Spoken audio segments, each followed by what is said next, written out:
Hello, this is Matt on the Moon Family Sedan channel, and lots to discuss in this latest lukewarm jam.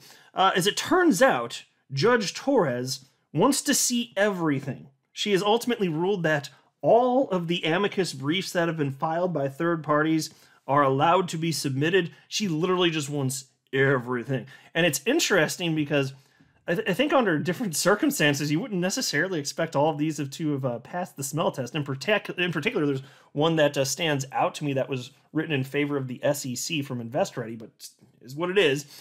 At least, you know what? It gives the appearance, and I think she actually is too, not just appearance, but it does give the appearance that she's being, pretty even-keeled about this and being fair. So there is that. Now, I think she, to this point, is being fair, but it also, there will be less opportunity for SEC to bitch up a storm should they lose. I'm just saying.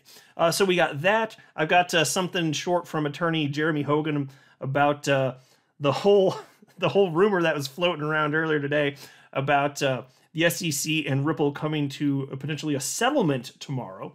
Also want to share with you some cool news in terms of all sorts of stuff that's been filed thanks to attorney John Deaton's crypto law organization on the topic of Gary Gensler and his shenanigans in meeting with SBF, who of course was the CEO of the fraudulent cryptocurrency exchange FTX. It was the second largest cryptocurrency exchange on the damn planet.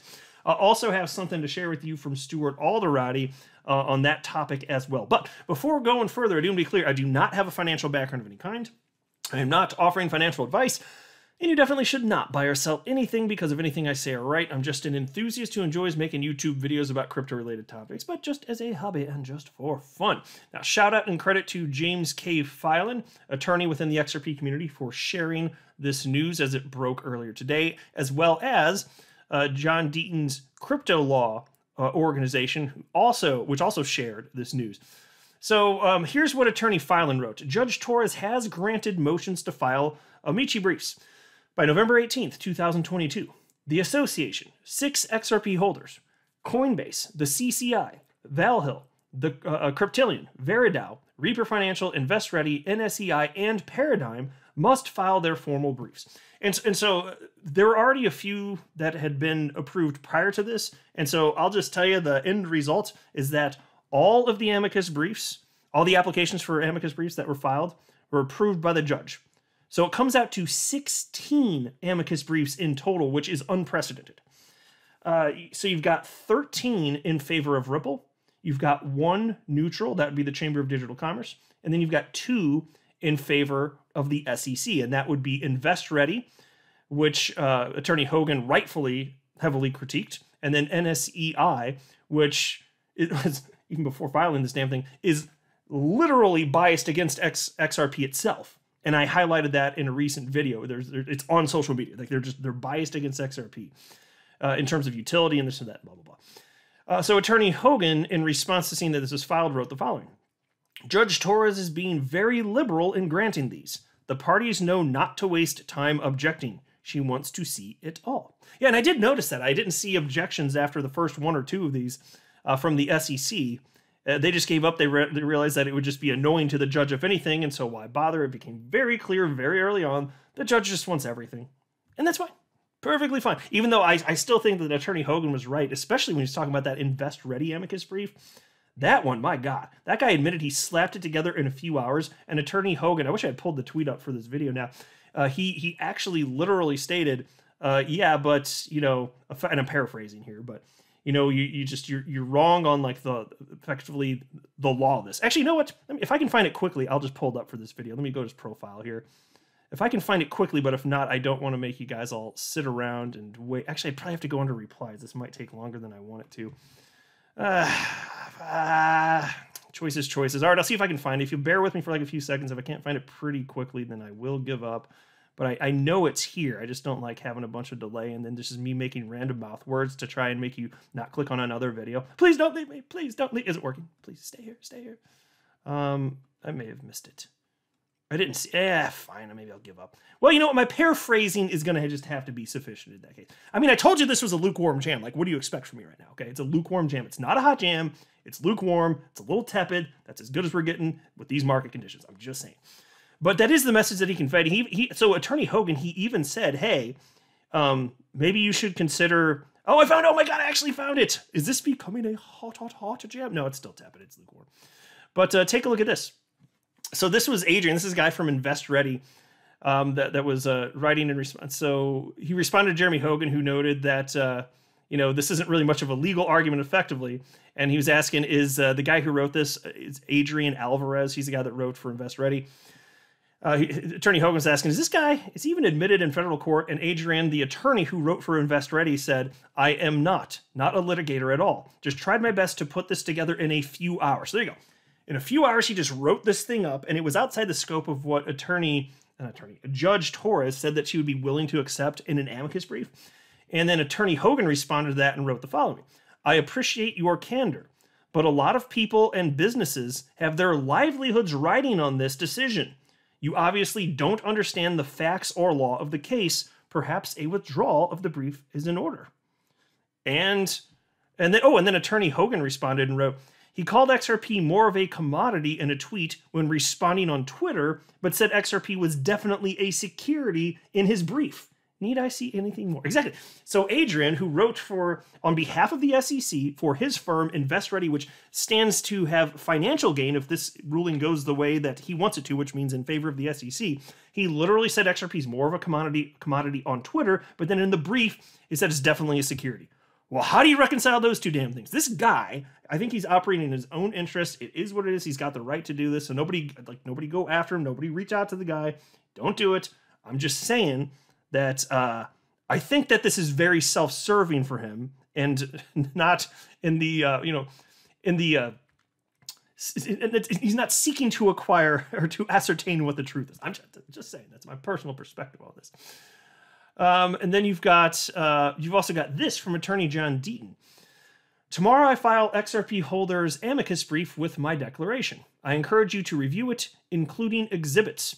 You will see how CNBC arguably encouraged people how to buy XRP more than Ripple, or how Coinbase arguably promoted XRP more than Ripple, and how, under the law of the Second Circuit, the SEC failed miserably to demonstrate that XRP holders are in a common enterprise with Ripple and all other XRP holders.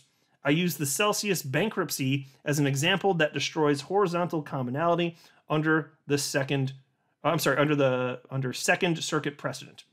So yeah, so I'll be looking forward to seeing additionally what's filed here. And of course, I already covered his amicus brief in full. So if what he's getting at here is that there's going to be some sort of difference with declarations or anything else, we'll have to see what that would be. I'm not sure. All I know is what's on your screen right now, but I wanted to report it. And then there was this from Attorney Hogan on the story, which I'm assuming many of you are aware at this point. Fox Business falsely reported that there was an expectation of an SEC and Ripple settlement tomorrow, the 15th. And turns out that was false. So they did report it. It's true that they reported it, but there is no actual expectation. And here's what Attorney Hogan had to say.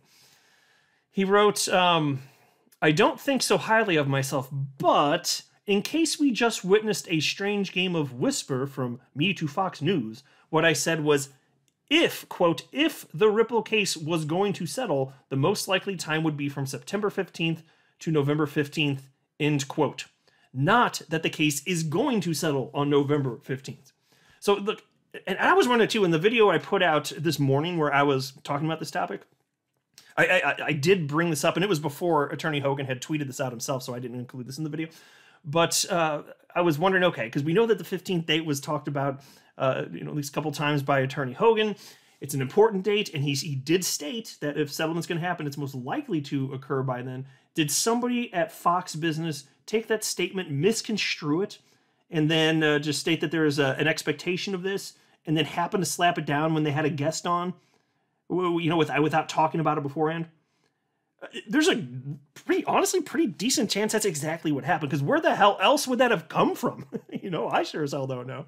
So Jeremy Hogan tweets something, and it makes news on national television, it looks like, right? Which is how it should be, by the way. And then Attorney Hogan said, if I had known the case was settling tomorrow 2 months ago, I would not be on Twitter right now. I would be in the Bahamas, preparing to buy that compound that SBF used to live in. And of course, preparing for all y'all to come by for the party. Yeah, that'd be nice. That's a hell of a compound. I don't know if you saw, but it went for sale the other day. That Sam Bankman-Fried, that little scammer, fraudster, little butt nugget guy,